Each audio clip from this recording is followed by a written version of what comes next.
Went to Stamford Bridge actually there. Oh, I actually did see this. Yeah. It was quite an experience now. Quite an experience back at the bridge. I was going to say, like, I think it made me really, really want to go to a game. Yeah. At the bridge. At the bridge. I think, right, April, I think we should go to Chelsea Man United at the bridge. I was going to say this to you. I think that would just...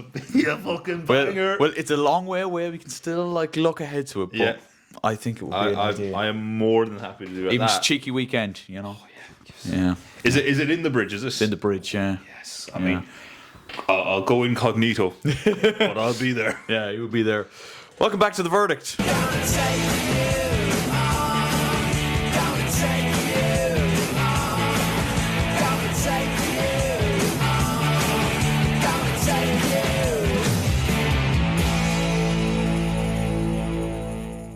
All right. Hello, guys. How you getting on? My name's Aaron Kelly. Welcome back to another episode of The Verdict. We're doing another podcast. Last time we had our pre-season predictions with a fellow Chelsea man in Mark Despard Casey. Now we're branching out. We're going to other fans of other clubs.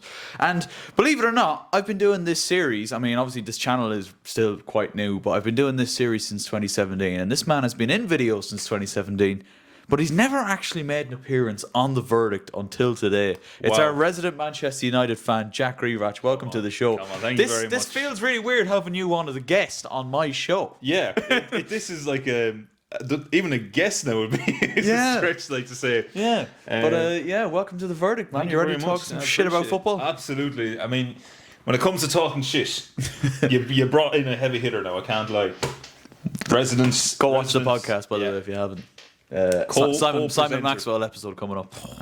Massive episode coming out from a man who is massive himself. Yes, a So- massive man. Actually, I did see some of the. We took the photo with Simon afterwards. And some people respond to the Instagram post being like, "Wow, how short is Simon?" That is horrible. Because I'm not the biggest man. No. And you're very quick to agree with that. You're very quick to agree with that. No, you're not, Kelly. Yeah, you're quite small. A few people be like, "Fucking hell!" Like you're kind of holding Simon up there, Kelly. Like what's going on? Yeah. We will say that where Simon chose to stand was a slightly lower down section of the floorboard. He's not actually that small, and when we say Simon is massive, we mean in terms of his fits- stature. yes. Online more than anything else. quote a previous comment. He'd fit well in a pair of jeans. He'd fit nicely into Wouldn't a look pair out of of jeans. place in a pair of jeans and a nice little polo shirt. No, he would not. Jesus, this is not the Shy Talk No, podcast. by the way. I have to remind myself that as well a bit. Right, here we go. So, the Premier League, 3 weeks old. Mm-hmm. I guess as just an overall outlook on it, what has been your view on it so far? we're looking at the table here. Liverpool, the only team 3 games in that have a maximum 3 wins out of 3, a maximum 9 points out of 9. Was that relatively expected from you? Yeah, I think so. And again, I know there are certain Liverpool fans who are obviously reacting to this, being like, "Oh, well, they've got to win." Obviously, we chatted about this the last day. But in fairness, I think without saying too much like criticism, because again, coming from a United fan, we can't really speak too much on that.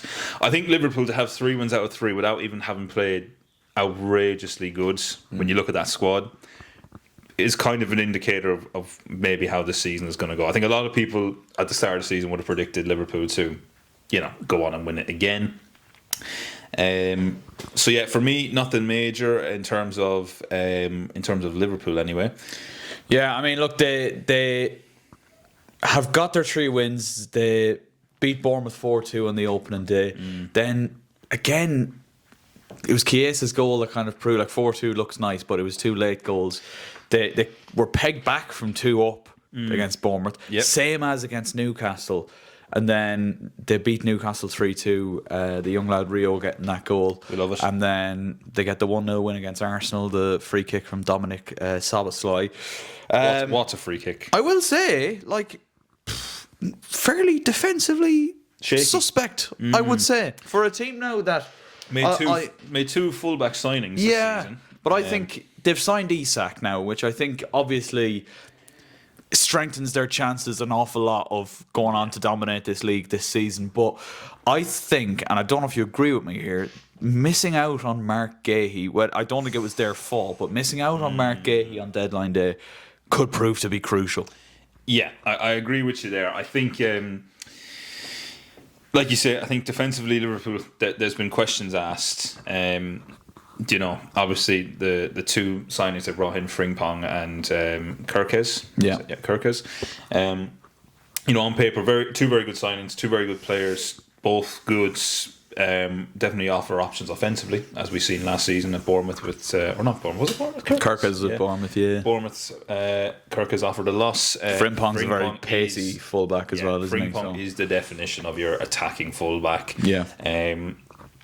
Again, though, a centre back potentially needed in that squad, and not so much because their centre back partnership is weak by any sense of the imagination, but nice to at least have a different perspective. They reckon Konate is going to run down his contract and potentially leave on a free at the end of the season, a la Trent Alexander-Arnold. Yeah, I was going to say, we've seen this script before. We've seen that before. But Konate himself has actually been relatively shaky at the start of this new season as well. So, like, from a Liverpool point of view, you'd be a little bit worried about him in that sense.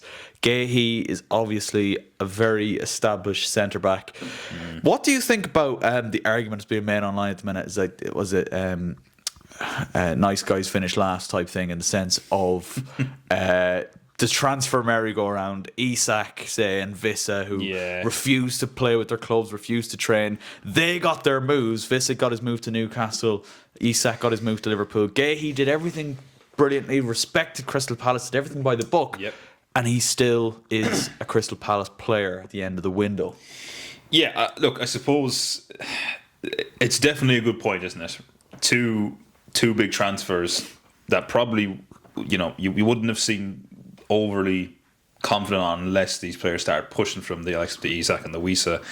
I think, in fairness, with the Wissa one, it probably not as bad as the Isak one, because it didn't go on for as long. It wasn't anywhere near as public, but that was probably because Isak was happening at the same time as well. Exactly. So, for me, from a football fan perspective, I hate to see it. Yeah. Because you, as many fans pointed out, you agree to contract, you play it, you respect it. You respect this. Infinitely funny though to see it go on for as long as it did, and everyone tried to, basically say he should be sent to the under-23s for a season or two. Is this Isak you're talking about now? Yeah, this is Isak. Sorry, I should have said. But yeah, Mark Gahey, I think I feel for him. I do. I think, like you say, professional, true and true, has improved pretty much every season I think I've seen him play.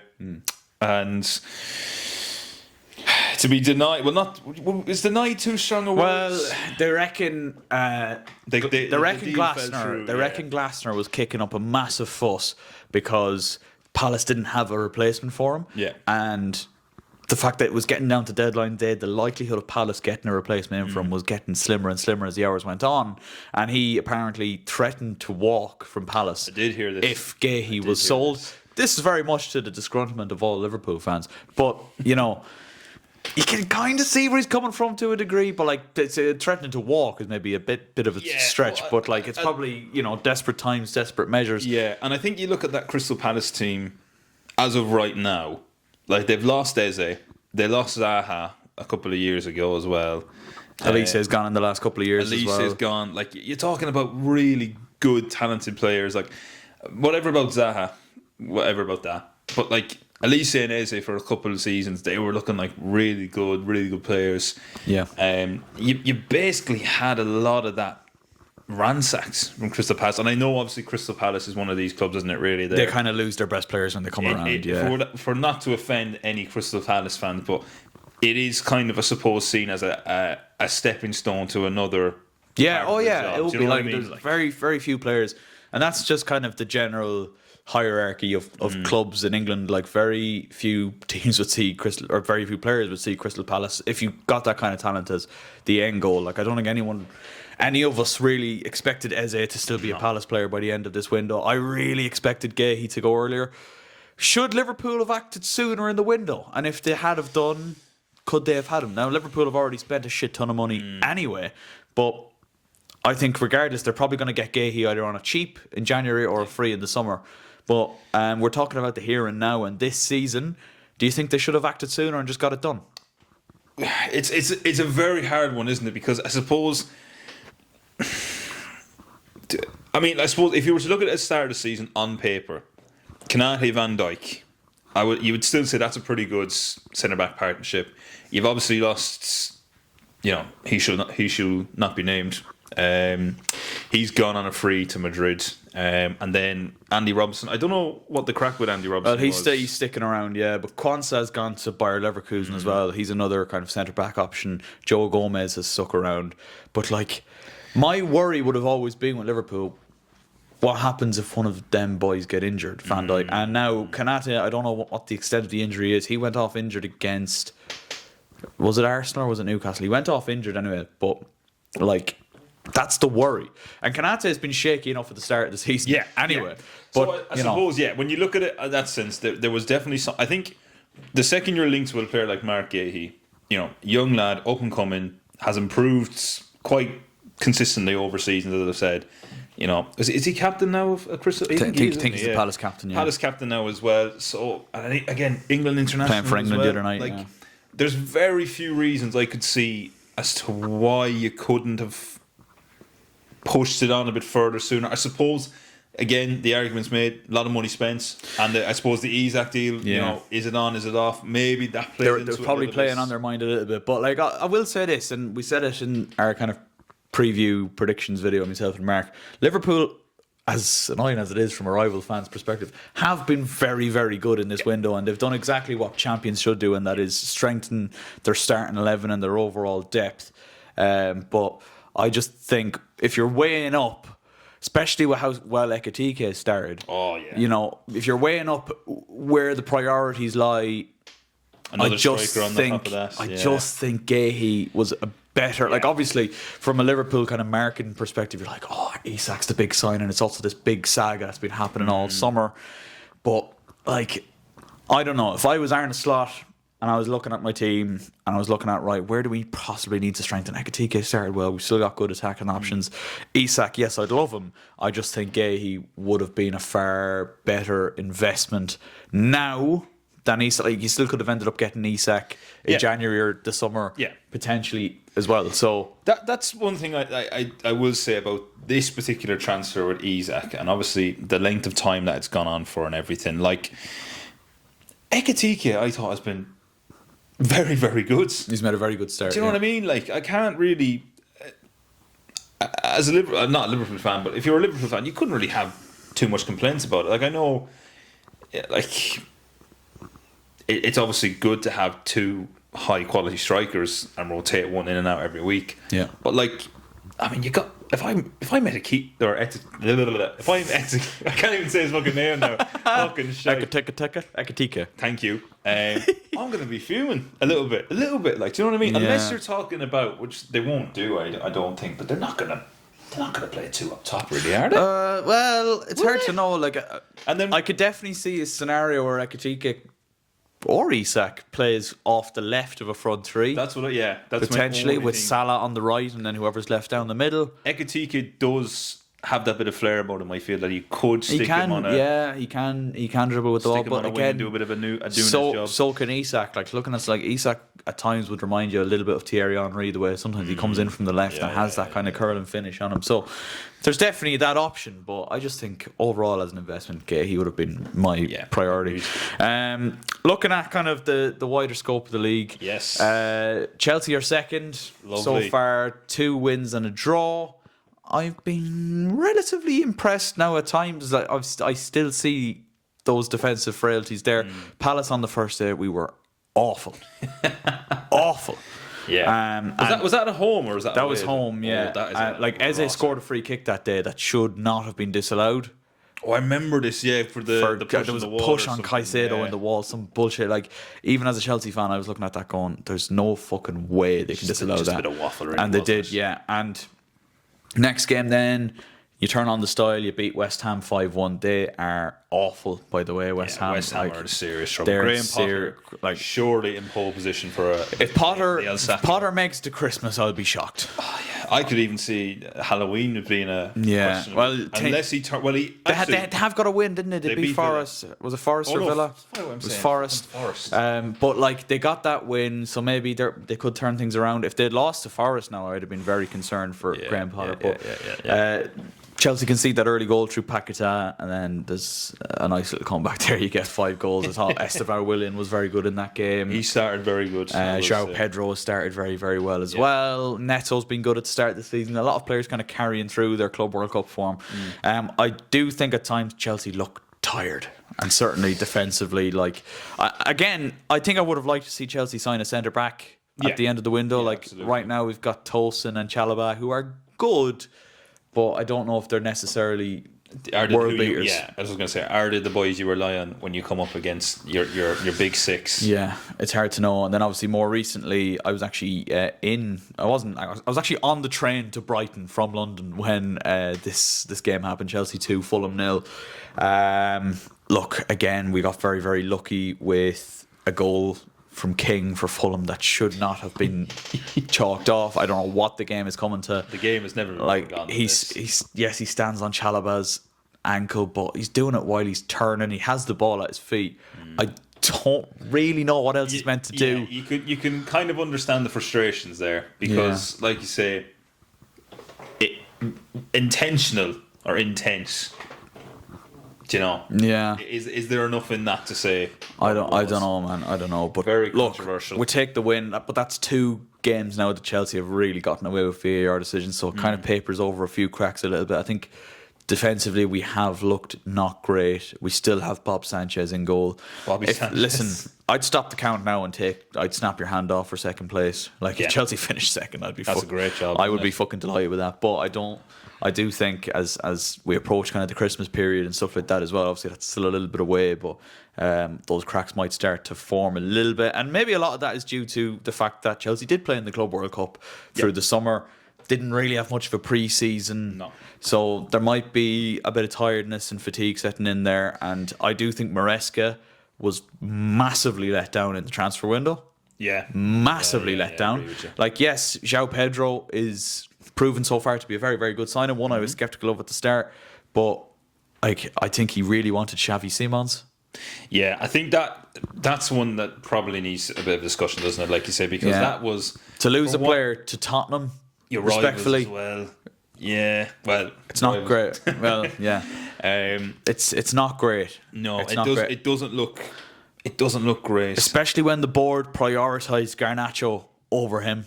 Yeah, And I'm sure you probably have a bit to say about Garnacho as well. We'll get to that, I suppose. But in a sort of very brief, like, whatever you want to say about like Bundesliga tax or you know whatever you're saying, Yeah.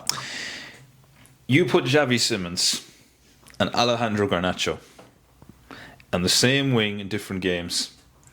See who does more. See who. Which player you watch that doesn't make you want to smash everything in your house? Because I guarantee there's only one winner of that. Yeah, you were going very Jose Mourinho where it was like, see how they play. Yeah. How they play, where they play, If they play. I agree with you though, man. Like, Xavi Simons is a player that actually really, really excited me when I seen Chelsea linked with him. We were also linked with Donnarumma. Oh, He signed. Now, I'm not necessarily the biggest fan of Donnarumma. No. But An upgrade is still it's a big upgrade on Sanchez, and he's gone to Man City now. So it's like, by the way, there's got to be a kick in the balls for James Trafford. I was just going to say that to you, actually. Got to be a huge kick in the balls. He's for only a him. young lad, isn't he, James? Well, Trafford? he's been around for a bit though. Like he has a full season under his belt with Burnley last year, and But this is the first. This is of first a big move. Yeah, like, yeah, you know, yeah. you're in contention now, winning a couple of things, a couple actually like.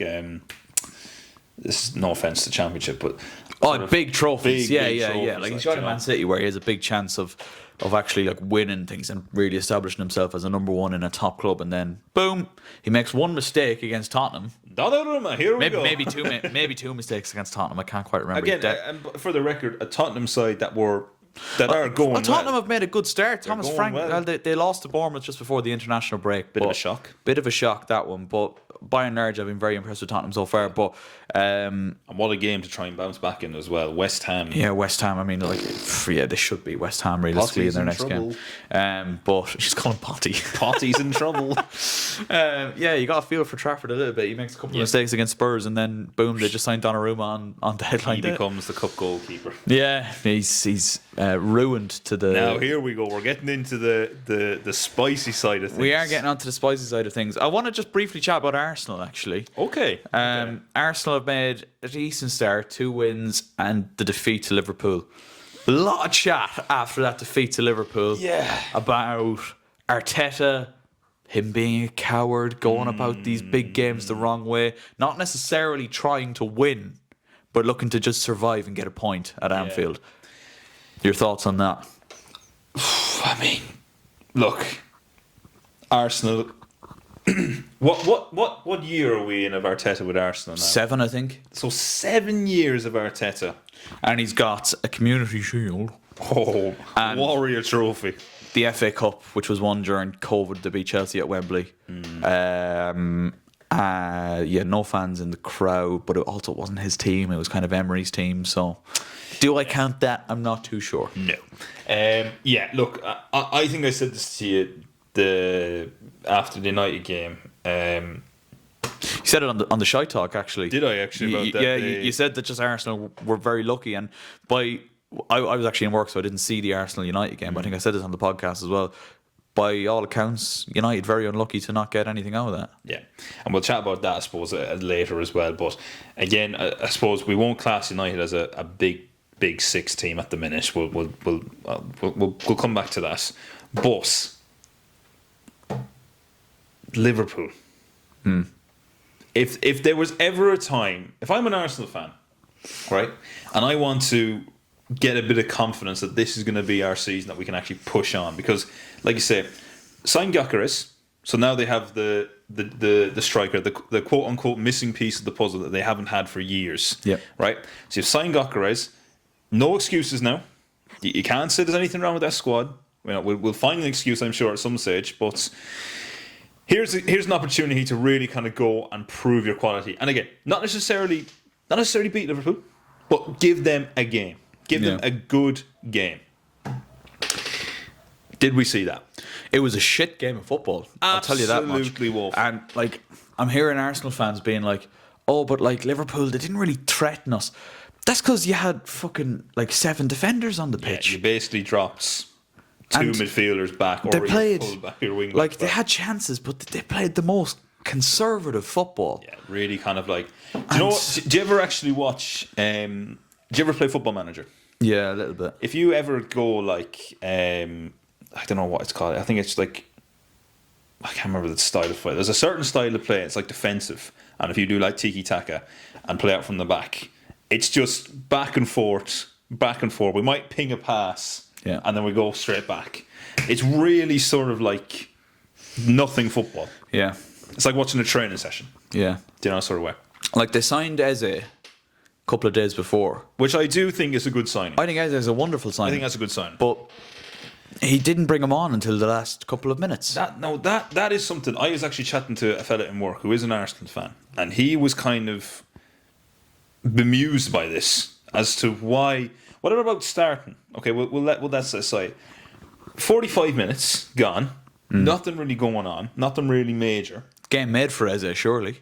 Bring him on. Yeah. Was that in Anfield as well? It was in Anfield, and I think he only came on with about 15, 20 minutes left. That's terrible. Sorry, no, that is woeful. And like Martinelli was terrible. Like, Yeah, but it was I think the only, and you're funny hearing me say this, but the only Arsenal player that actually looked threatening was Nani Madueke.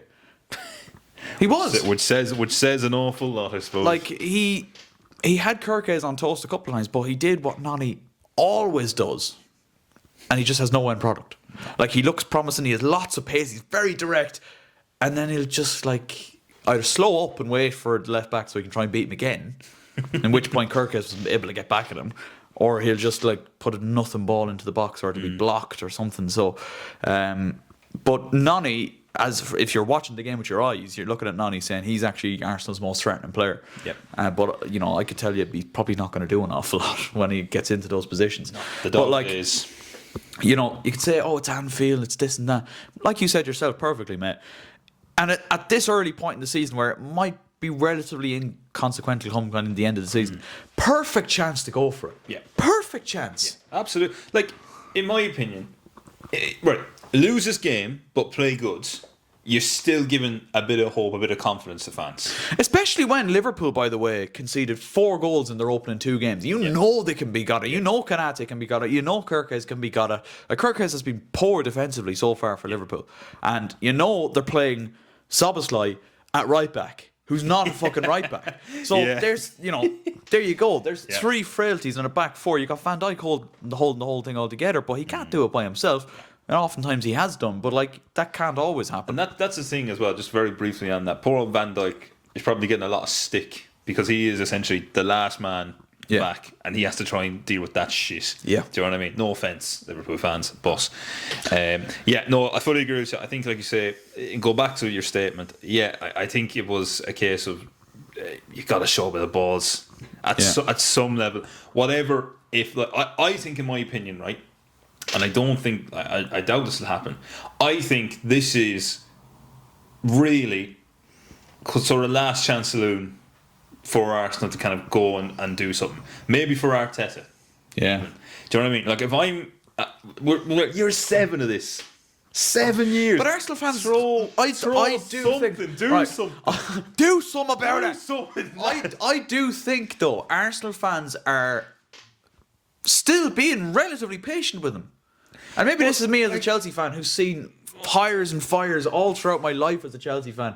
But I'd be tearing me fucking hair out with Arteta. I'd be like, do something or shit or get off the pot, man. Honest to God. This is right. So here's the thing, right? Do you think it's a sort of similar mindset to like the Fergie sort of scenario where like we give him loads and loads of time. He was poor at the start, and we didn't do great, but give him time, he'll win us some. Do you know what I mean? Like, I don't think you can get away with that anymore. No, I'm sorry. I really don't. I think, like you said, with the likes of Liverpool, with the likes of we'll come to them at some stage. The fact that I don't even see them here is crazy. We'll come to them in a minute. Spurs have completely changed the club around, in my opinion. Well, it certainly looks like it. Well, Daniel Levy's gone. That's what I was literally going to say. You've got Thomas Frank, who seemingly looks like a good manager. Yeah. You've replaced Son and Harry Kane over time. Not just 2 players. You've replaced them. Use the money that you've got from them, and you've actually built a relatively decent squad around this. Yeah. Daniel Levy sacked. So much positive coming around there. Chelsea have just won the Club World Cup. Yeah. Massive positives around there. Massive hype around there. Good signings made. I know you want a centre back. There's good signings made there. City, will come to them. But like, if you're Arsenal, it feels like everyone is doing well. Everything is positive around them. And I'm kind of looking at Arsenal and I'm kind of going, it's nothing. It's nothing really has changed, in my opinion. Yeah. Do you know what and I mean? I think that's more of a mentality thing. Like you said, Absolutely. They've got their striker. I think Eze could prove to be a very good signing. I think even Zubimendi could prove to be a very good signing because Absolutely. he gives Declan Rice that kind of, Freedom license to do what he wants, essentially, which I think is when Declan Rice plays at his best. But like, again, maybe it's me just being very higher and fire. I'm a Chelsea fan. I've seen it all before. But like, Jesus, I'd be like, if he's won one FA Cup in 7 years, which wasn't even with his squad, at what point do you go? He's starting to kind of. You got to move on, mate. Yeah. Like, now, granted, I don't know how many top managers are out there that Arsenal could get in at this moment in time, but this has got to be Arteta's last chance this season. Yeah, I think it has to be, especially considering now, like you say, he's got all the tools. Yeah. And he's just playing the most like safe. Let's go out and not lose against Liverpool, against Man City that we can do. But here's a prediction I'm going to give, an early doors prediction, right? So Arsenal have the toolbox, okay? Arteta has. His name is Mikel Arteta. Yeah. they listen, right? They have everything now. There's no complaints in that squad. There's always another complaint. VAR has been very, very bad this season. Yeah. I reckon there is going to be an excuse of, well, VAR has been bad. Well, David Raya blamed the footballs the other day for his Szoboszlai's free kick, so... Arteta himself blamed the balls last season, and now it's just rubbed off on the players. The reporter from Sky Sports asked Raya about the new footballs, because obviously the Premier League have gone from Nike to Puma for the footballs this season. And Raya's bit, and he's just gone, yeah, footballs are quite different, and it's really hard to judge as a goalkeeper. It doesn't really look good, does it? Like you say, you've got a manager who's making excuses. Now you've got players making excuses off on the as players, well. yeah. Like... Listen, Arsenal still could go on to do great things this season. I just think that game against Liverpool, I know I'll just say, we lost to a worldie. Yes, you lost to a worldie, but Liverpool were fucking there for the taking. And it's nearly like, I don't like Arsenal. All right? But like, it's frustrating to see when you have a very talented group of players there who could do something, who could be more, who could potentially win a Premier League. Like, you don't know. And they have a chance to make a big statement away at Anfield. And they just do nothing. Yeah, they just kind of play it safe throw it and away just a little happy bit. enough to try and just take the draw, man. And obviously they got caught out in the end because Szoboszlai just stuck in one of the greatest free kicks I've ever seen. Yeah, without question, by the way. Yeah, brutal. But next up, you've got 4 clubs who have started off the season relatively well. They're all with 2 wins and a defeat so far. Tottenham, who we've spoke about so far, I've been very impressed with them.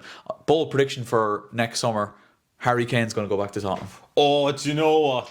The cinema. Harry Kane's going to be like 32, 33. He's going to have won his few titles, and I don't see him playing for anyone else in the Prem. No. I think he's going to want to come back and beat Shearer's record.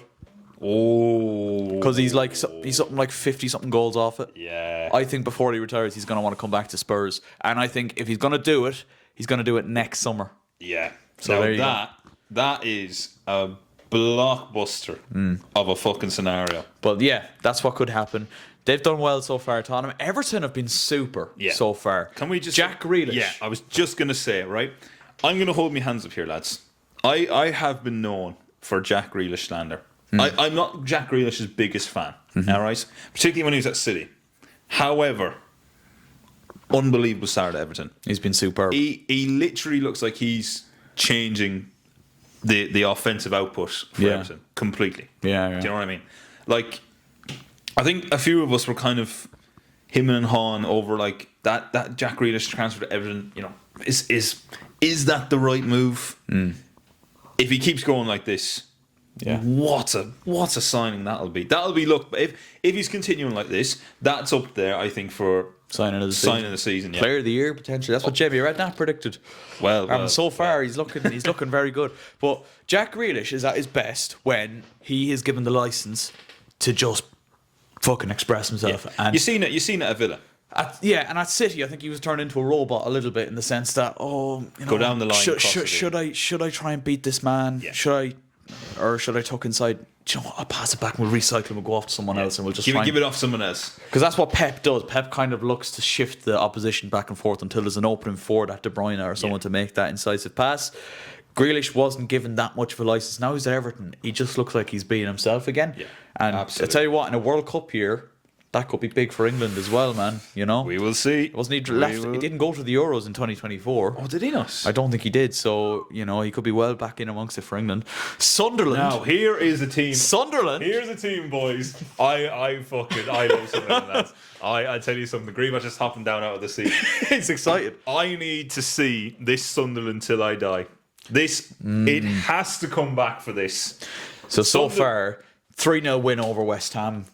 Then when they were beaten 2-0 by Burnley, I was very much like, it's a fluke. Back down to earth. Yeah, they could be in check. trouble. Because I thought Burnley, they're going to really struggle this season. West Ham have started shit, so they were there for the taking. But then they go and beat Brentford. Which, when you look at those 3 teams that they've played, 3 teams that are going to be well in amongst it for relegation. I think I've already had my say on Brentford. The fact that even though it's early days, Sunderland have gone and beaten Brentford, it's huge. Yeah, absolutely. Sunderland, I think, are one of these sides that if there's ever going to be... Now, this is very, very bold prediction 3 games in.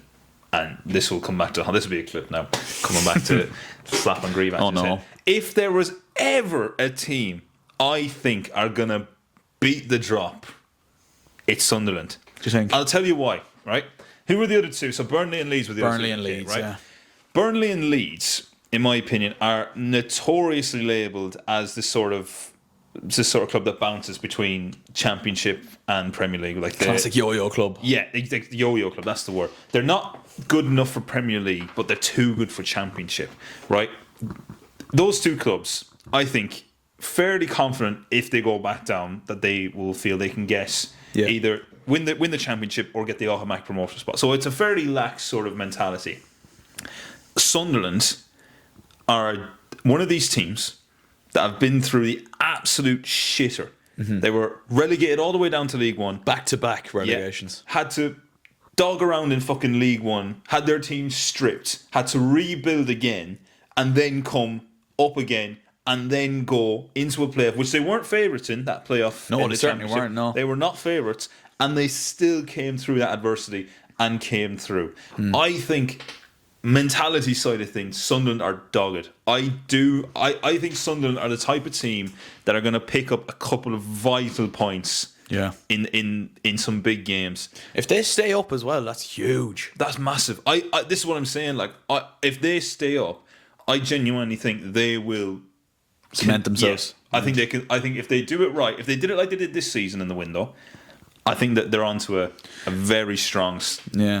A very passionate speech there. I think Sunderland might be your second favourite team. I think they might be. Yeah. Do you know what it was actually? And this is actually the doc, is it? The documentary. The doc is one, but have you seen the pre-game and post-game anthems? No. So they give a passionate rendition of "I Can't Help Falling in Love with You." Brilliant. Yeah, very good. And there was a little. Now again, I'm not a fan of Granit Xhaka. All right, let's put that out there just before people are like, oh yeah, fucking, you're all over him. He's got his knob out. But there's a clip of Granit Xhaka absolutely belting out. Yeah. You know, "I Can't Help Falling in Love with You," and it's just it's a really sort of like infectious atmosphere. Yeah. Do you know what I mean? And like, to me, like I said, going back to mentality side of things, I can see, like, obviously we talk about, like, we won't mention in a minute, but like Granit Xhaka coming into that club, that is massive. Premier League experience off the back of an unbelievable couple of seasons at Bayer Leverkusen, where not only he was good good defensively, he was known for a long range goal. You got that winning mentality as well. Yeah, I just think Which you didn't get from Arsenal. Yeah, well, which, like I said, we look at the other two clubs there, like Leeds and Burnley. I think they don't have it embedded in them to have that bit of fight, that bit of bite. Yeah, I see Sunderland having a bit of bite and fight, and I think, I'm not saying they're going to clear the drop massively. I'm not saying they're finishing mid-table and God. But when the going gets tough, they'll. I think that they can find a bit extra if they keep injury free. Yeah, I think they go and they just have a bit between their teeth. Well, look, they've invested that Joe Bellingham money fairly well. I would have liked to see Joe Bellingham play at least one season in the Premier League. But well, I think to kind of validate some of the claims, you probably need to play a season.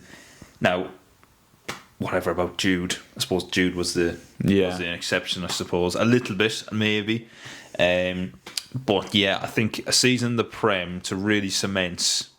Well done, I'm good, I think. Yeah. Well, anyway, Bournemouth have also made a good start. Bournemouth have made a good start. Palace, I think, have done well considering what's been going on behind the scenes with them. Obviously, losing Eze, potentially losing Gahey, that didn't happen, which potentially wasn't good in itself. But they're still unbeaten. 2 draws, 0-0 with Chelsea, 1-0 with Forest, and a 3-0 win over Aston Villa. See, here we go. I seen the thing. The classic Mark Goldbridge clip was going around there the other day. It was like that Unai Emery on the touchline when Palace went 3-0, and it was like. It's like, I've been accused of being a nonce and all sorts, 3-0 to Palace. But what I'm saying is, it was such a great clue.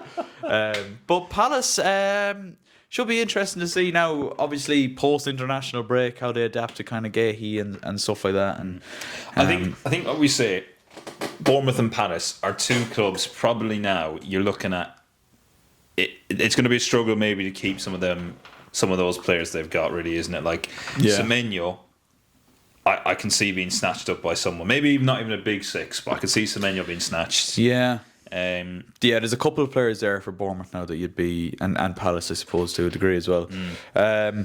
Will we move on to Man United? We will. I suppose they're next down in the table. Where he is ninth so we far. are ninth. Come on, inside So top 10. it's very much a mixed bag start to the season for Manchester United. Yep. Defeat to Arsenal on opening day, 1-1 draw with Fulham. That Smith Rowe equaliser that day. Bruno Fernandes skied a penalty that day as well. He did. And then just before the international break, it was a late Bruno Fernandes penalty that got the win over Burnley. And I suppose obviously a big I couldn't believe when this was happening. I was in London at the time. The Carabao Cup knocked out by Grimsby. Obviously United at a point in the Carabao Cup when most of the big teams aren't even in it yet because they play Europe and stuff, and now they're out of it straight away. How concerned are you over this? But what's your feeling on the Man United form in the league? Very inconsistent, like we see so far. Yeah. I think that's the right word, isn't it? Really inconsistent, frustrating at times. I think, like you say, you look at those. The first game, obviously, against Arsenal, we probably were always not expected to do too much there. If we got a draw, I think a lot of United fans would be happy. By all accounts, you should have done, no? Yeah, well, that was what I was going to say. So, insanely good start, lots of positives. New signings look sharp.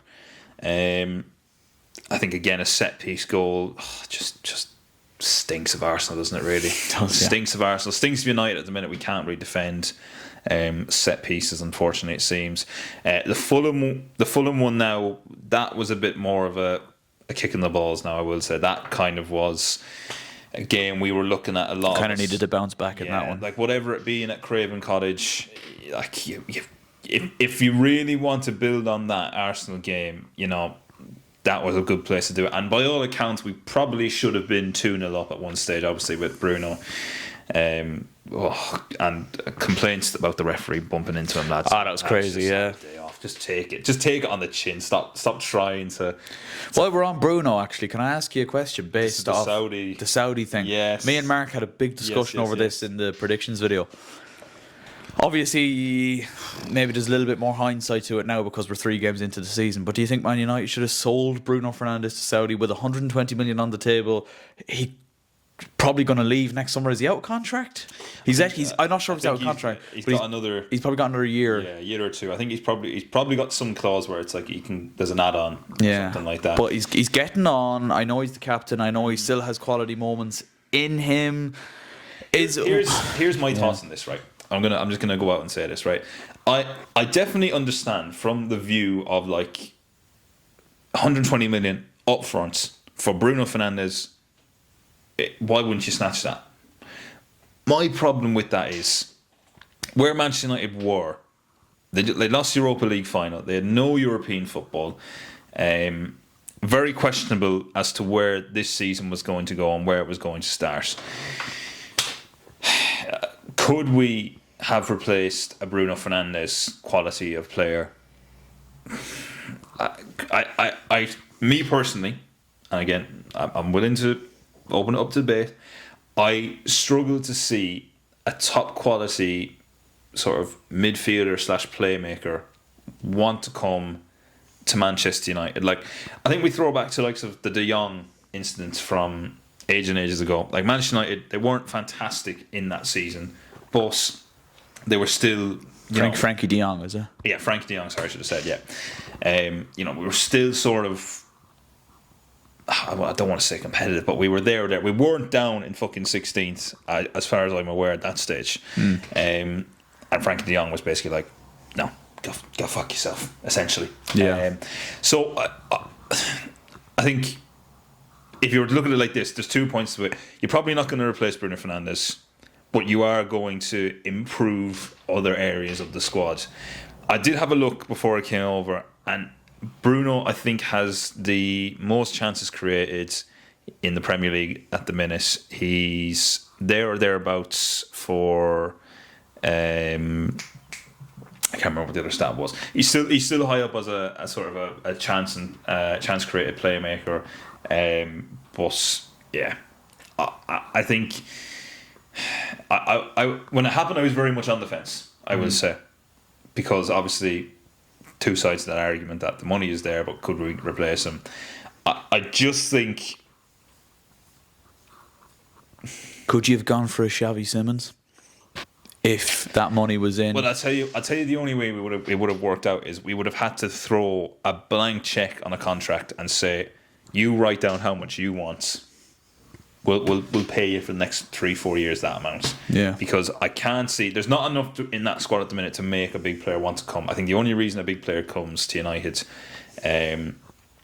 is the likes of a contract that is going to look very lucrative. In my opinion.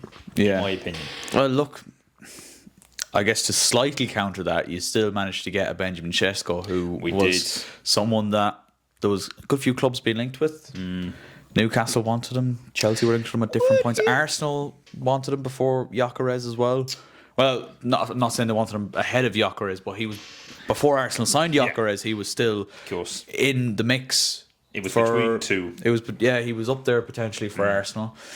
You know, I don't know necessarily if Xavi Simons plays the same position as a Bruno Fernandes, but he could be trained. I'm saying there's potential there for a player of that quality to come to United, even though there's no European football, simply based off the fact that it's Manchester United. Yeah, this is Manchester United. United. You know, United. I don't know. I just think there could have been potential there. Like, I think I don't know if it's going to be a case of, remember when Ronaldo was leaving, everyone was like, oh, the team is going to overall improve.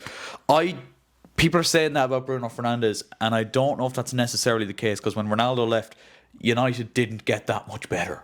No. I'd argue they got worse. Yeah, I'm just going to say that. I'd actually say the team declined. Yeah. And people can be like, oh, well, it was the interview that he did and it knocked the mentality of the club. Maybe, but it's a very bold stretch, isn't it? Really, like. Yeah. But I do agree with you. I like, this is what I'm saying. I can see that side completely. That it's United, big money contracts are there.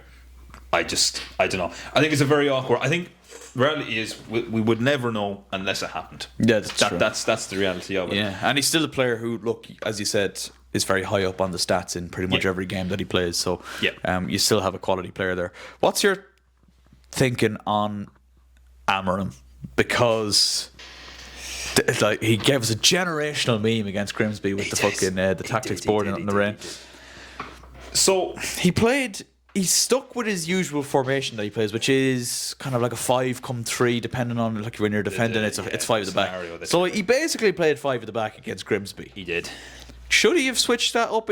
Should a manager stick to his one and only philosophy, or should a manager be adaptable? I think he should be adaptable. Agreed. This is what I will say about Amorim, right? My biggest frustration with Amorim is that he only goes with this tried and tested, quote unquote, tried and tested formation and tactic of his. A game against Grimsby, when there's already been a lot of pressure been put on you, and you've been called out a lot of times about formation, against a fourth division, fifth division team, Grimsby. Are they in League 2? I don't know if they're in League 2. They're right. They're low down in the pyramid. Right. Yeah. When you look at the United and how many places above we are. Yeah. If there was ever a game similar to like what we're saying about Arsenal and Liverpool, if there was ever a game that you wanted to try and do something a little bit different, try and test a new formation, see about maybe switching into a 4-3-3 or something like that, see how that goes for you. That's surely the game to do it in. Yeah, it looks like they're in League 2. They're in League 2. Yeah. So fourth division of English football. Look, what we will say against Grimsby, and again, there's not gonna be much Grimsby Town slander, because there's no platform to even give slander, because they were very good. I thought they put us to cosh, whether that is down to formation or not. This is the one thing I will say about Amorim, and the counterpoint I will make about Amorim. A lot of people are. I see a lot of neutrals as well be like, Amorim out, it's got to happen now. And I can understand that with likes of, you've seen a couple of, I mentioned this to you actually, likes of a Jose being dropped, an Ollie being dropped. My view on it is this, right? A lot of people after Grimsby were saying that, tactically Amorim is terrible and all this kind of stuff.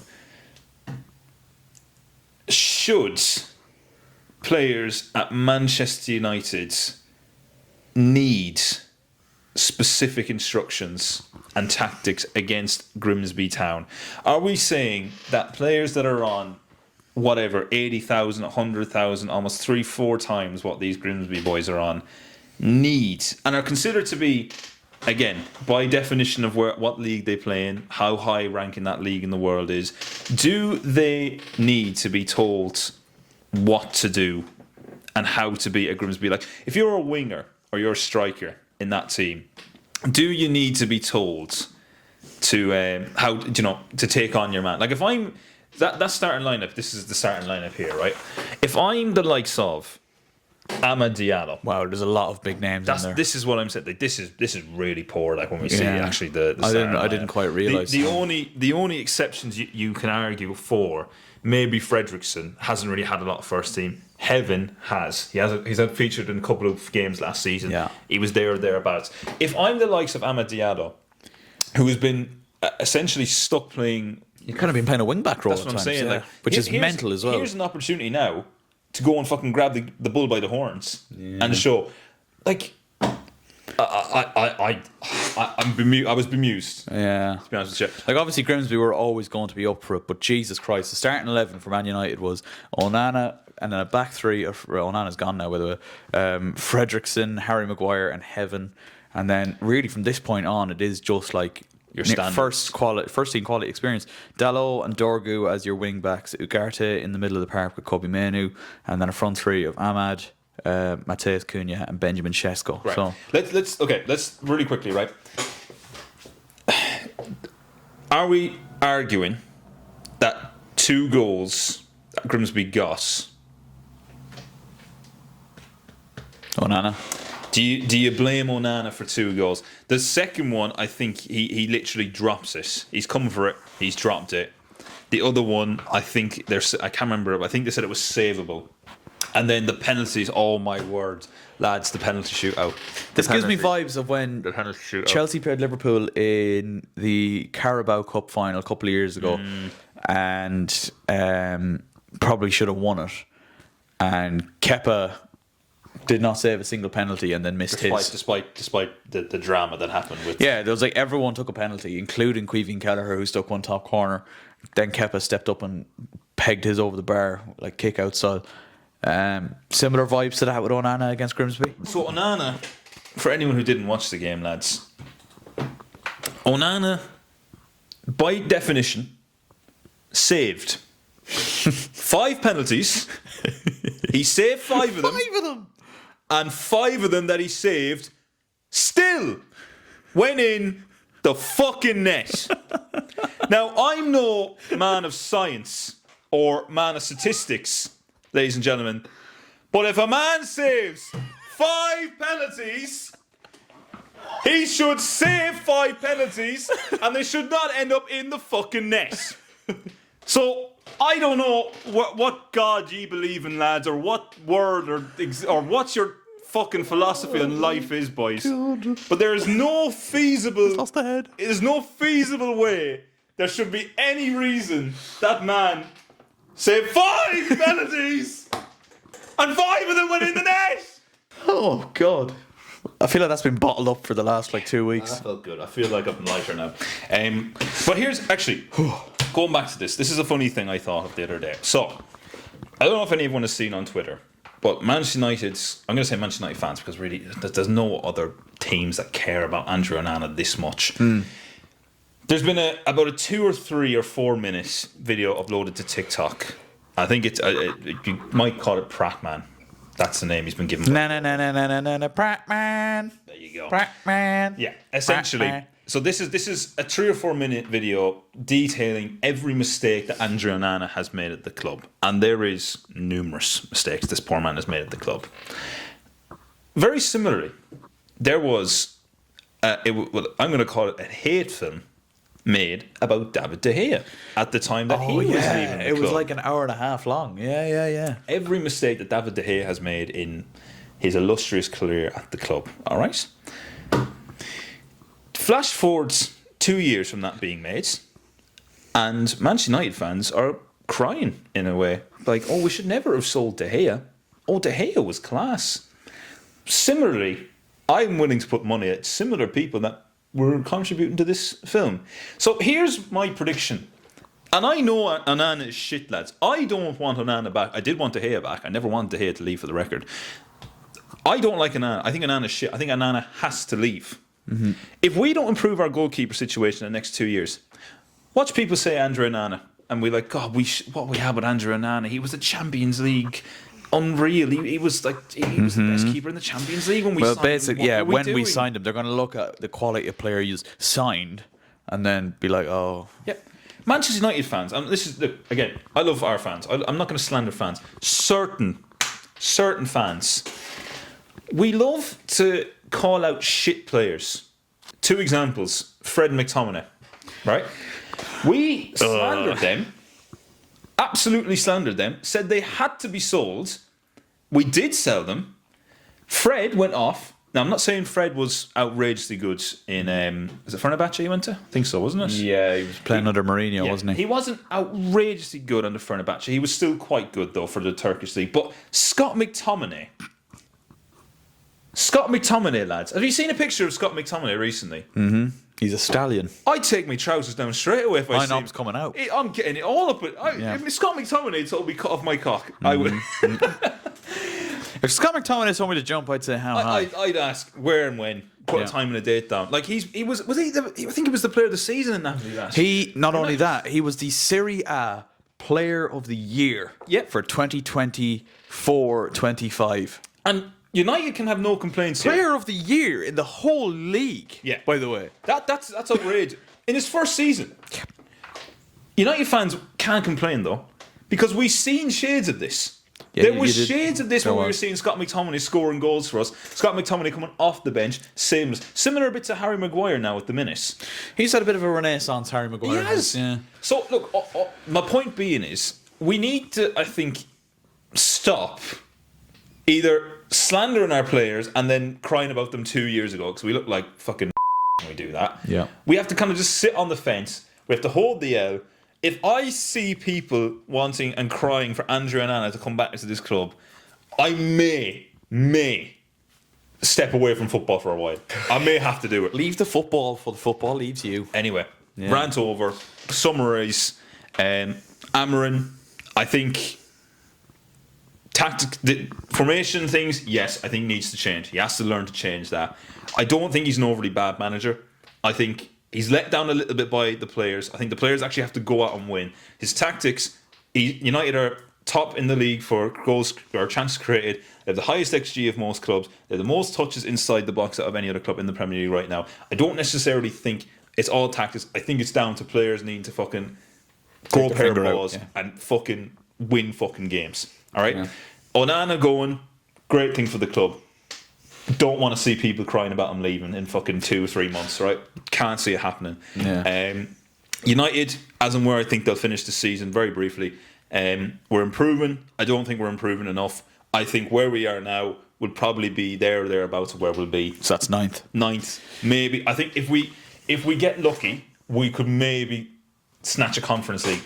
And that has the only way that happens is if there is a big improvement. Yeah. A big improvement. Because United have not shown me anything consistent that makes me think, we can get back into Europe. That rant brings us nicely on to Manchester United's next game after the international break, which is City, a game you've been to recently enough in the last couple of months. You've seen it firsthand. You know how big of a game it is. You knew anyway, but now you've seen it firsthand. City are a side who've really struggled at the start of this season. And I watched them against Wolves in the first week where they beat them 4-0. Reinders was on the score sheet. Haaland. Ryan Shirky was on the score sheet as well. Reinders was running the show. Yeah. And I was thinking, oh shit, we've overlooked Man City here. I was doing nothing but praising Liverpool down to the nines and saying how far ahead Liverpool are going to be this season. And then I watched City against Wolves and I thought, shit, they're a problem. They might actually be back. However, since then, Man City, under Pep Guardiola, have lost 2 games on the trot. And those 2 games, if I could just remove this shitty ad, is 2-0 to Tottenham at the Etihad, which of course we mentioned earlier, James Trafford making those mistakes. And then a 2-1 defeat to Brighton. I was actually in Brighton when Brighton won that game. So the town was Hopping. active that night. Obviously, James Milner scored a penalty. Which is surely got to go down as contender for embarrassing moment of the season, letting James Milner. 37-year-old James Milner. God. And then Gruda in the 89th minute wins it for City after again. Haaland had scored. Do it again. For them, they're 13th in the table. They've 2 defeats out of a possible 3. They've only 3 points on the board. Obviously, So that what game I'm against hearing Wolves. is Ruben Amorim outclassing Guardiola. Do you know what? Ironically enough, I think you have a very good chance. Really? Yous have a- So okay, so this is interesting. I think you have a very, very good chance against Man City. I think they can be got at. I actually think the way Amorim plays will actually suit, and this is going to sound fucking daft because I know it is, but I think the way he plays is actually going to suit playing against Man City better than it did against someone like Grimsby. Ooh, now, here's Because something, like yeah. City are actually going to come out and try and beat us. Yeah. Grimsby were just kind of like, chancing their luck. We get a chance. We get a chance. yeah, we go. exactly. I think he's have a great chance. Do you know what? I actually agree with you here. And this is not me being, biased, right? I know, like you said, City offensively have looked good and whatever, but I agree with you. I think they can be got at. I think Brian Mbeumo particularly could cause them a lot of problems. He's been causing a lot of problems. He's probably I think he's our player of the month so far at the minute. For the month of for the month of August. Yeah. Started very well. Cunha, I could see potentially causing problems. Although we have seen Cunha miss a couple of not sitters, Good chances. but yeah. I feel like a lot of other strikers He had in a the couple of league good score. chances against Fulham. All right. Did, and I have to say, at Fulham in the first 20 minutes, I felt we should have been. We could have. Well, you could have been home and dry yeah. against Fulham. Yeah. Do you know what I mean? And we obviously won't get away with that against City. But my concern with the City game is the back line. And again, I won't talk too much about United. Obviously, I've spent an enormous amount of this session talking about them, of course. But I think Matthias de Ligt in that back line has looked very good. Okay, he's the only one I think I've seen that I can confidently say. Lenny Yoro, actually, to be fair, has been quite good as well. My issue is, right, we've got rid of Onana, as I mentioned. We brought in, is it Le Mans? I don't know how to pronounce his name. We brought in Yeah. this guy, this new keeper, Young, right? Presume he's going to come straight in and start, or is Bayindir going to stay in there? This is the debate I'm having. Like, so Bayindir, unfortunately, hasn't had a great start either. Better than Onana. Which isn't saying much, though. It isn't saying much. Yeah. Better than Onana, but we've seen it a few times. If you put a particularly corner or set piece, you put it in on top of Bayindir. He's not physical enough. No. He's going to get crowded out. It's a very easy goal. He's not decisive enough from crosses coming in either, is he? Absolutely not. He gets caught in a bit of no man's land. So if he starts, that's a liability. If you start the new man, could not pick a more high pressure scenario. Derby game for one. Massive game because of where these two are. City need a win. Yeah, City need this win. As United- early in the season as it is, you don't want to lose too much ground. Because City are a side now that, especially with the money they've spent between January and the summer, they've brought in Donnarumma now as well, Shirky, Reinders. I do think City kind of need to win this. Absolutely. Like, especially, Liverpool have 3 wins from 3 without even getting up into third gear yet. Yeah. No, I agree with you. This is a game for Man City where if they lose this, are we able to see actually who the next 3 games for City are? Let's just have a quick look at that because I'm curious actually. I'll have a look and see. Presume it'll be on here somewhere. So next, Here we go. Here we go. So this is my point, right? Yeah. So we have United's first, then we have Arsenal At the Emirates. At the Emirates, which I know we talked about Arsenal bottling not being clinical enough. Whatever about that. That's a fucking hard game. Yeah. That's a hard game. 2 big games for City coming up. Arteta wants to beat Guardiola. Whatever you say, even if he gets a draw against City, that's a bad result. Yeah. In my opinion, for City, they have to beat United. I don't even think it's a case where you need to, put 4 or 5 past United. A 1-0 win for City against United is good enough. They have to get themselves on that side of the fence quick. Yeah. Because Liverpool, they're not slowing down. Chelsea and Spurs, like I say, they're not not like, you know, they're not world beaters yet, but they are looking good. They're positive teams. They're teams where there's a lot of buzz around them as well. Have a look here now. Liverpool's next 3 games, they've got Burnley at Turf Moor, Merseyside Derby then at Anfield, which would be a big game considering how well we've been talking about everything so far. And then they're at Selhurst Park away to Palace. But you'd look at it on paper and say 3 very winnable games coming up after the international break for Liverpool. And City are aside. I have City in my pre-season predictions. I have them second.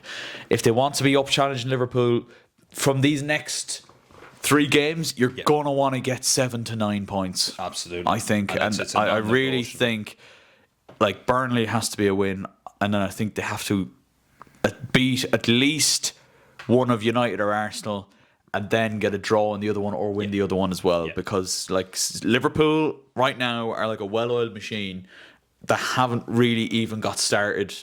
And they're adding Isak in on top of that as well. Like I think Liverpool, I genuinely think, not to go back onto Liverpool do it, but I think their tactics are now going to be, fuck it, we'll just score more than yous. You know? And honestly, we've seen City like that as well. We've seen Guardiola where he's had seasons where fuck the defence. Like, you know, he was playing lads fucking fullback that weren't fullbacks. You know? He just said, fuck it, we'll launch it in, we're going to score more than... And he did. He scored more than teams. So I'm telling you now, if City don't win against United, if City lose against United, lads... Big long day. Long day. Especially going into that Arsenal game. I'm not trying to be overly hateful on City, but you're talking about a side who everyone, very, very few people see them outside, you know, a top 2, top 3 even. You know, City were always in that. Bad result against United, bad result against Arsenal. Big questions asked. Big questions asked, yeah. Speaking of big questions asked, we've asked big questions of the likes of Leeds and Burnley so far. They've made not terrible starts to the season. Leeds with the exact same record as Man United, actually. A draw, a loss and a defeat. Burnley, 2 defeats and that victory over Sunderland, which sees them level with Man City, but also level with Brentford and West Ham, who also have a win each. Now, West Ham, we've mentioned, have been very, very poor this season. They get that win against Forest just before the break to maybe lift them up a little bit. And Brentford, who I've waxed lyrical about, who are going to be poor this season. I think Andrews could be very much in trouble. They also have 1 win under their belt. Your thoughts on them side so far? Yeah, I think Burnley. We'll start with Burnley because they're higher up, so I'll work my way down. Burnley, I think, like you said, the win against Sunderland was a must. That was a very not easy game, but a game you could kind of argue 2 promoted sides. Bit of a relegation 6-pointer type of thing. Turf Moor as well, was it? I think as well. Yeah, it was. A really good result to get. I'm going to sneeze. Hang on. Bless you. You have to look though, like the other 2 games are Spurs and United, which they wouldn't have been really fancy to beat. To be fair, United, they have a tough start to Liverpool next. Like, oh, Jesus Christ! I mean, that is as hard as you can make it. And I will say, right, they bet Sunderland. To be fair, against United, if it wasn't for the penalty, I really like they would have held on, obviously, and maybe even got a win. Right, the penalty was, you know, that's a typical forward penalty. You know, he's gone by. If you've just tried to slow him down and you've held on too long. So it was a clumsy one, all right. Yeah, definitely. I said it already. I mentioned it already. Do Burnley have what it takes to stay up this season? I don't know. I think the big thing that we're going to have to see is particularly how well the other sides around them are doing, and particularly the sides below Burnley. Like, there's some teams in there that probably, like, we're looking at. I know they've lost Isak. There's been talks about it. We'll get onto them, I assume, in a minute. Newcastle are down there. You're imagining they're gonna push. Maybe Villa are down there at the minute. Villa are down there as well. Villa have made signings since their last game as well, which we'll talk about, obviously. But it's a case where I'm looking at Burnley and I'm trying to think where they're gonna pick up a lot of points. Yeah, I do think the relegation scrap will be a lot closer this year than it has been in the last 2 years, and I said that on my pre-season predictions. I do think the gap between the worst teams in the league from previous years, like the likes of Wolves, the likes of Brentford, you know, I do think that gap has gotten that a little bit smaller, just because the teams that have come up do look like they're going to be competitive. And Burnley, you know, by and large, performance against United was good. They could have easily, now Tottenham, they were smacked around on the first day, and I was very worried for them at that point. Tough opening game. But to go and beat Sunderland in what we describe ourselves as a relegation six-pointer was huge. Yeah. And then they very nearly got a draw out of Man United, yeah. which would have been a huge result as well. We've got Brentford up next. They have one win this season. They beat Villa at the Community Stadium. Was it the K-Tech? I don't know what it's called nowadays. It's the Brentford Community Stadium. They beat Aston Villa 1-0. Previous to that, they lost 3-1 to Nottingham Forest at the City Ground, and then obviously were also beaten by Sunderland at the Stadium of Light. Late goal there for Sunderland to win it. That's a poor loss there against Sunderland. A side you should be beating, really. Yeah, again, a side that, a late winner as well. They're only going to build off that. Don't really want to give newly promoted sides too much momentum, like you say. Yeah. I think, we said this already. I think I said this to you. I might have said this to you on Shy Talk, or I said to you outside of the recordings. Brian and Mbeumo going is a huge loss for them. And I said, if they were to lose Wisa, there's a big hole there. There's a big problem. I know, likes of Shardy, young lad, talented, maybe someone you're going to look to now to kind of save you a little bit. Yeah. I just don't know where they get their goals from, man. This is what I'm saying. Like, with Keith Andrews in charge as well. Look, I want to see Keith do well from an Ireland perspective. But is he the man, really? I really don't know. Like, I'm looking at their squad here. I suppose I'll go down to their forwards. Igor Thiago is good, man. Brian Reece-Nelson as well. Like, are the signings that are inspiring you massively? I don't really think so. A Reece-Nelson signing, he's someone really you see score once and you're kind of like, okay, here we go, and we don't see him again for 10 matches. Yeah. Do you know what I mean? Next up for Brentford is the West London Derby against Chelsea. Welcoming Chelsea to the Brentford Community Stadium.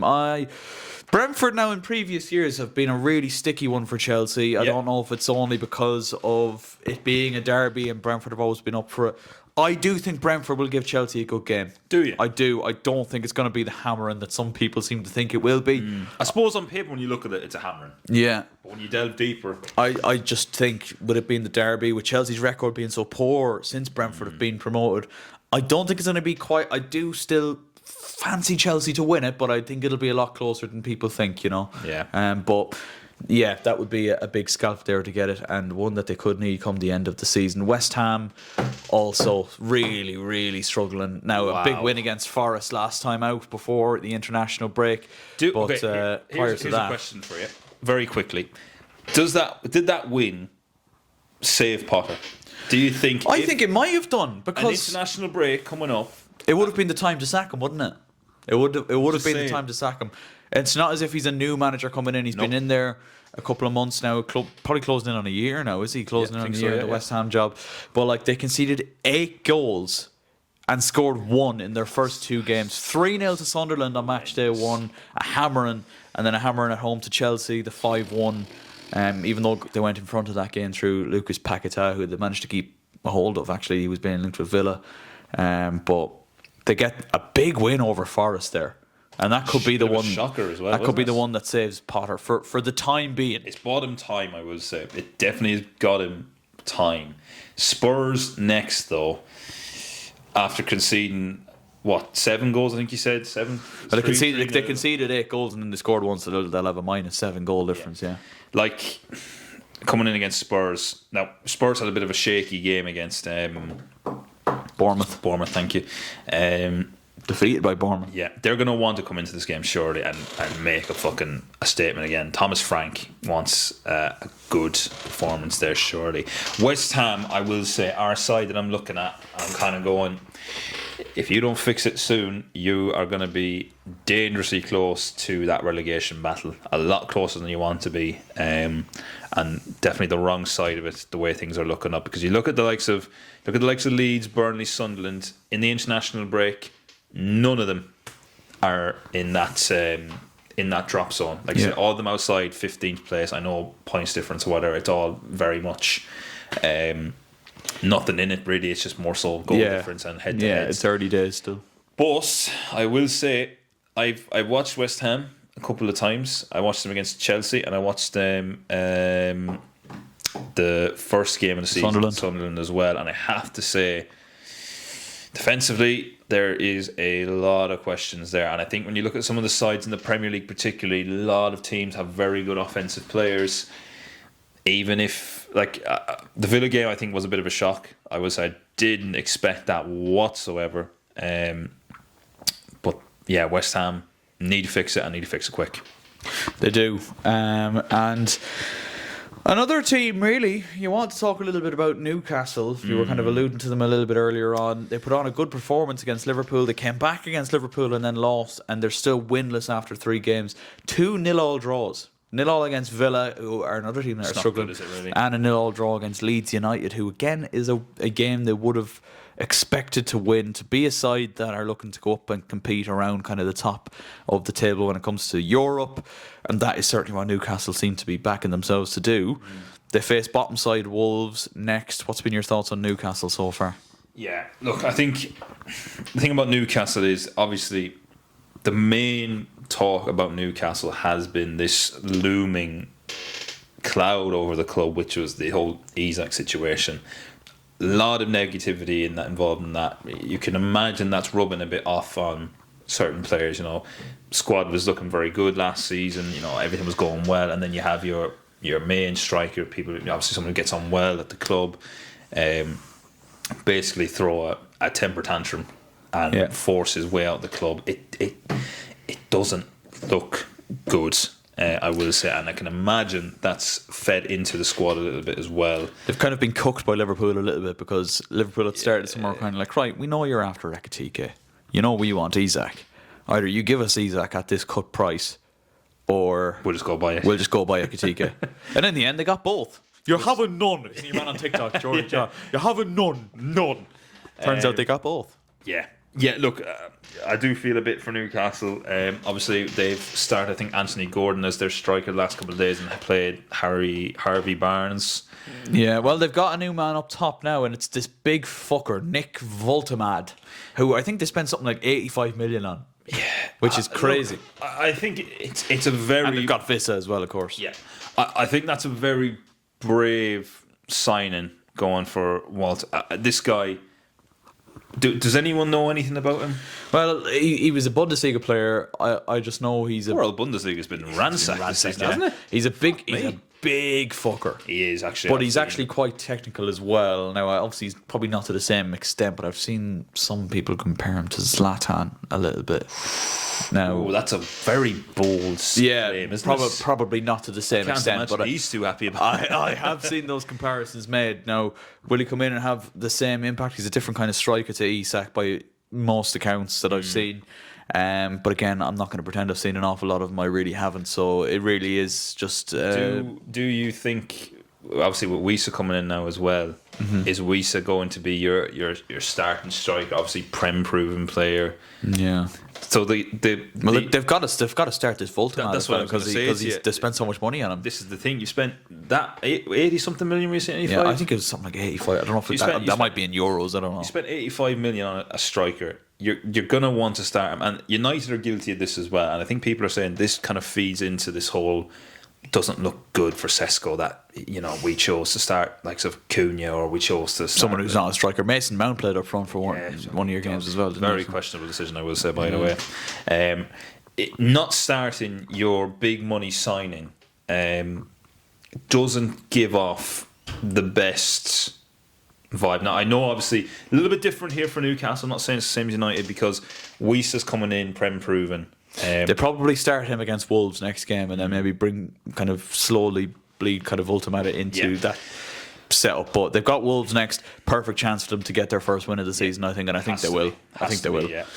Speaking of Wolves, actually, they kept a hold of Strand Larson when it looked like Newcastle were going to come in and try and steal him off them.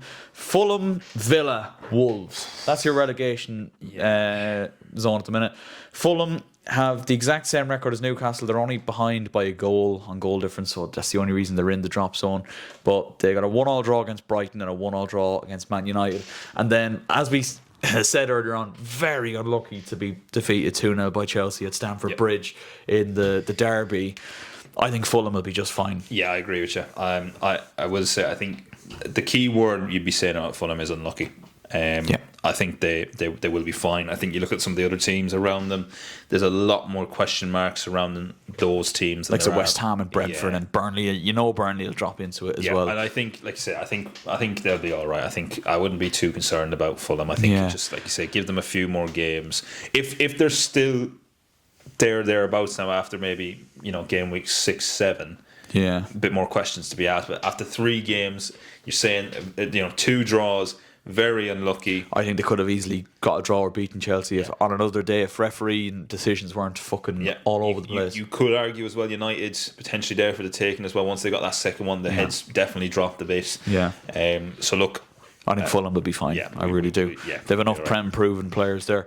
Club to maybe be a little bit concerned about. Yes. Second bottom at the minute is Aston Villa. Now Villa, Newcastle, they drew 0-0 with Newcastle, and then a 1-0 defeat to Brentford, and then following that is that 3-0 defeat to Palace the last day. Yeah.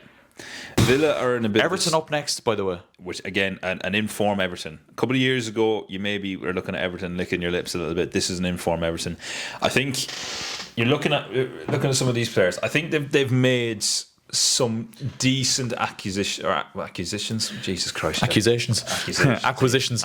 Well, I think the two that stick out to me, and they were very late in the window, Victor Lindelof coming in. Yep. Obviously, you know an awful lot about him, and another player you know an awful lot about, Jadon Sancho's come in. Another, we won't say Prem proven, but he's played in the Prem quite a lot. Yeah, so he's played in the Prem. Hasn't played well in the Prem. Did you see his video of him he looks miserable in his Villa reveal video? He just looked miserable. I don't wank over to that, can't I?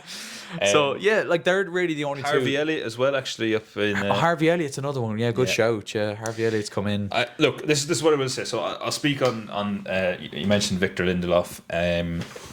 I think Victor Lindelof, it's a great opportunity to prove something. Didn't really see a whole lot of game time towards the end at Manchester United. There was a lot of Manchester United fans who were really kind of questioning why he wasn't playing. Yeah, I think for me, what Victor Lindelof's biggest issue was, maybe more due to the system he's been asked to play, is he's not the quickest individual in a foot race. Yeah, a lot of times you see him get beaten 1v1.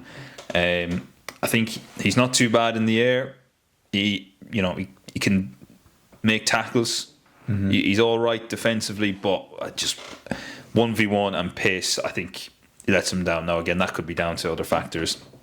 We'll see. I think it's a chance to prove himself in a Villa squad there. We'll see how he fits in the formation. I think Harvey Elliott is a good signing. Very good signing. I think that is, again, speaking of players wanting to prove themselves. They'll get plenty of game time at Villa. Yeah. I'm not saying he'll be anywhere near the England World Cup squad, but it's a World Cup year. It's the best chance for him to do that. But there's a lot of players knocking about. We mentioned Grealish already that play kind of a similar position. So you want to kind of. He's still incredibly young, by the way. He's like I say, with Grealish playing well, you want to really hit the ground running at Villa if you're Harvey Elliott, and then obviously Jadon Sancho's another one. Jadon Sancho, look. I'm not going to hide and say obviously I'm not Jadon Sancho's biggest fan. I think again you've gone to a Villa side. They like playing with wingers. We seen likes of last year when Asensio came in, Rashford, gotten very very well. I was actually kind of surprised Asensio didn't return to Villa actually on a potentially to stay in line with PSR. Maybe his wages were a bit higher or something. Maybe Rashford had the same problem. I don't know. Rashford definitely would. Yeah. I'm just looking at that Jadon Sancho and I'm just thinking, I can't see him doing anything. Do you know what I mean? Like, and again, could be proven wrong, absolutely. But I'm just looking at it and I'm thinking like the last 2-3 seasons, what have we seen of Jadon Sancho to kind of go and say he's the one that's going to kind of take over on that side of the field? I will say I wasn't too upset that Chelsea didn't sign him. Yeah, and I can fully understand where you're coming from with that. Notable goal, obviously, in the did he get? He got a goal in the Conference League final. But other than that, take that aside, and he started relatively well. He got 2 or 3 assists in his first couple of games, but yeah, he's not a player I was too upset to see Chelsea not sign. A player, I think, where mentality is affecting. Yeah, Villa not started the best, but some of the signings they've made, particularly Lindelof, Premier League proven to a degree. You've got Harvey Elliott in there now as well. Should bolster him a little bit. I remember we made our pre-season predictions, me and Mark, and I was baffled by the fact that Villa had made fuck all signings. It was essentially the exact same squad as they had last year. Do I think these signings are enough to push Villa onto the next level, i.e. challenge the big six? No, I don't think so. I think Villa, like you say, a side who we'll have to wait and see how these signings come into it. Yeah. I think, but do I see them revolutionising this Villa side and getting them out the drop zone? They maybe get out of the drop zone, but in comparison to where they've been last couple of seasons, Yeah. big fall off. Not great. And Speaking of big fall offs, they dear. didn't have much to fall off of. It was more like a little curb that they jumped off. But Wolverhampton Wanderers, 3 defeats from a possible 3 in the opening 3 games. It's not looking good for them here, is it? No. They actually have. I was going to say they haven't scored. They have scored 2 goals against Everton, but sitting rock bottom of the league, Newcastle up next, a Newcastle side who desperately need a win. And I think we're both fairly set on the fact that I think Newcastle will beat Wolves at the weekend or whenever the Premier League don't comes think back. it'll be a trouncing, but I think they'll get over the line. I think they'll beat them, yeah. Really, really struggling Wolves. And I do think these are one of the sides. Looking back on my predictions now, would I put Wolves in there now? Probably. Because obviously you can make your predictions at the start of the season based off signings people have made, but once a ball is kicked, you don't really know what teams are going to be like. I knew Wolves were going to struggle anyway.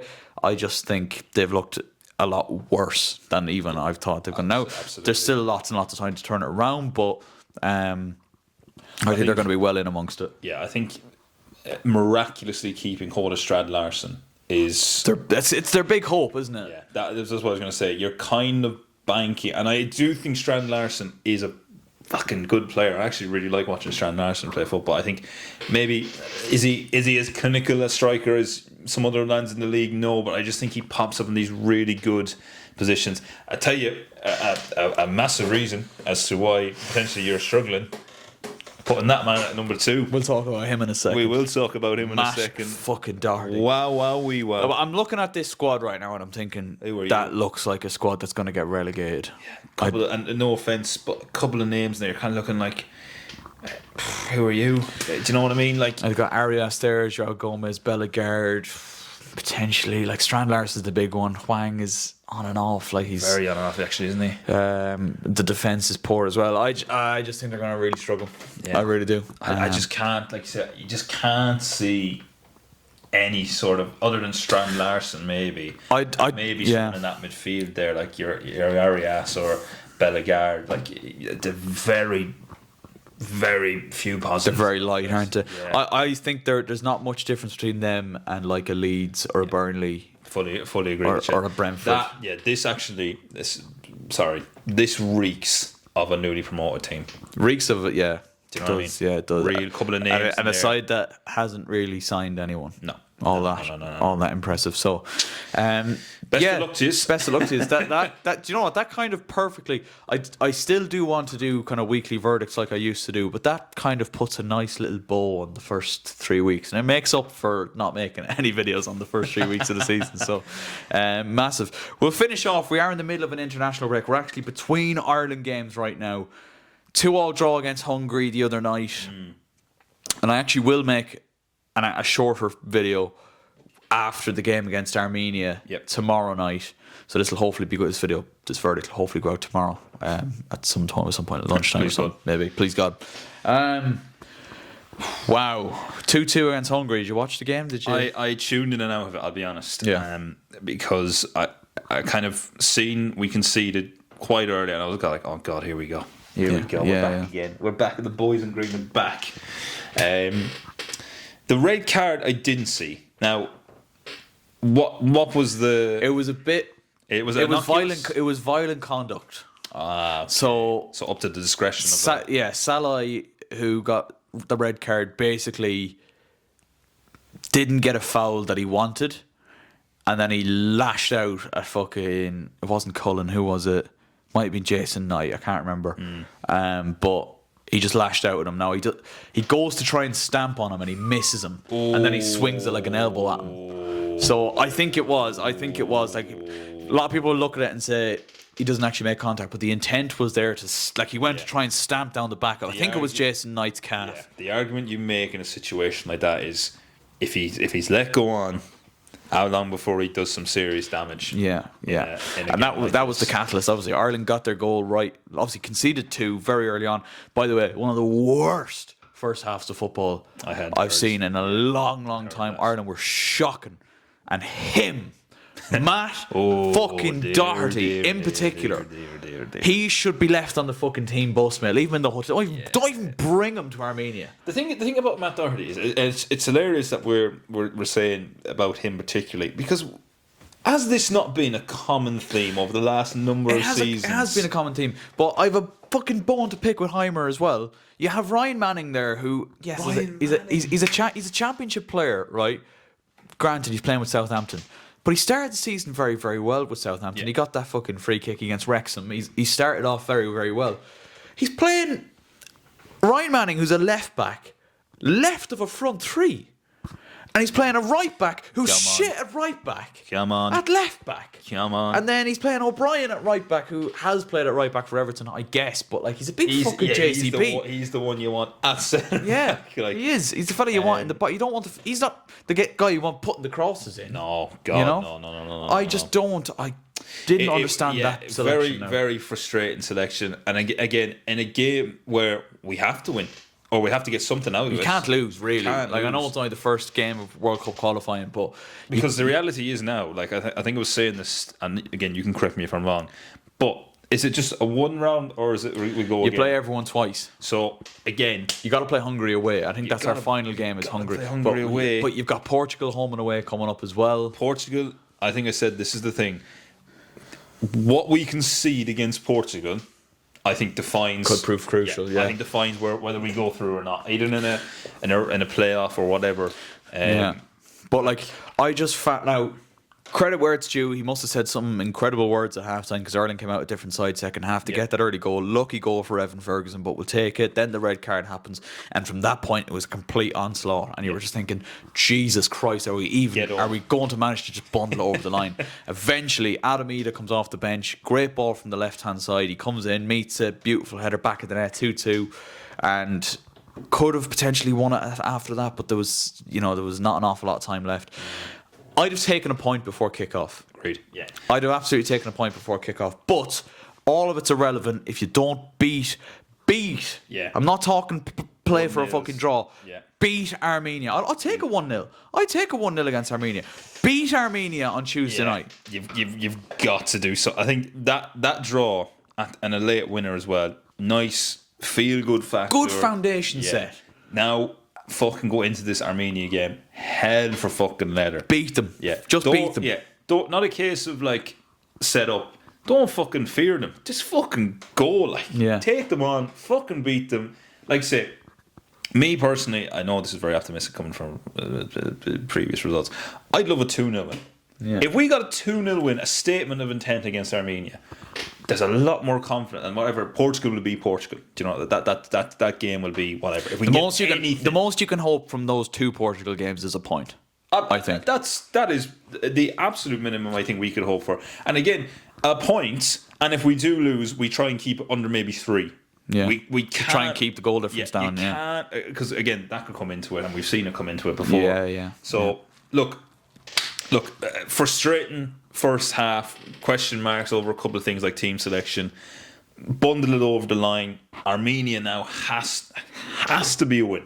There is no exception for anything. Like other than a win. all of this, we're talking about the character that Ireland showed to come back and get that draw against Hungary. Yes, they were down to 10 men, but like deservedly so.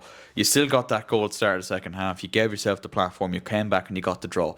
Brilliant, excellent, wonderful. Doesn't mean a fucking tap if you don't beat Armenia on Tuesday. Lads, please don't let me down. And listen. This is the thing. How many times have we done stuff like this where we've got a fucking good result, we've got a feel good factor, And then we fuck it out. Pisses away someone like Georgia or something. Yeah, like well, that. like it would be so Ireland, and I hope. So typically Ireland. I really hope to God I'm not right when I say this, but it'd be so Ireland to go and like draw 0-0 tomorrow night. Do you know what I mean? Yeah, It would. yeah, it's and like absolutely that would true. nearly feel worse than a loss. Oh, 1,000%, because that just drains all the goodness out of it. Even like I say, even if Portugal slap fucking Hungary around the place for 90 minutes of football, it's the fucking thought of knowing we're gonna look back and maybe like when we go to Hungary, like fuck no, we actually have to really pull something on the bag here in a fucking tougher game in a tougher fucking stadium. Yeah. Like, please, lads. Just please beat them. Just please beat them. Like I said, you're saying 2-0. I'd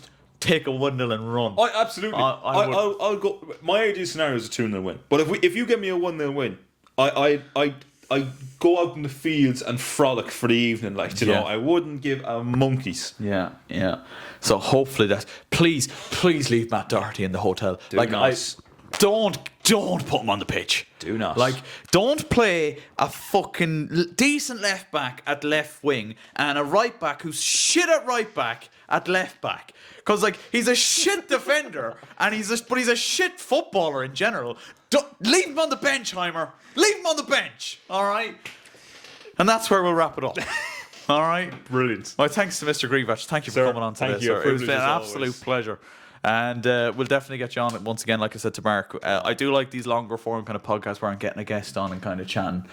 We've got a very long episode out of that, but I feel like it was kind of needed to wrap up and put a nice little bow on the first 3 weeks of the 3 season. weeks of content to catch up And on. we've just had a bit of a whinge about Ireland as well. So maybe there'll be more of a whinge after tomorrow night's game. You might get classic Kelly. The first video of mine that ever did anyway well was the Denmark video. So you might get something similar to that if we lose to Armenia tomorrow night. Which please don't do that. No, it's not going to happen. We're going to win. We're going to go out. We're going to beat them and it's going to be lovely. Yeah, we're all going to be in the fields, frolicking around, loving life. I'll get me knob out. Yeah, soon. And on that note, thank you all so much for watching. Check out our podcast, the Shy Talk podcast. We talk about other stuff apart from football over on there. You can check out the main channel as well. All relevant links are in the description. Thank you for watching, and we'll see you next time. Come on, you boys in green. United!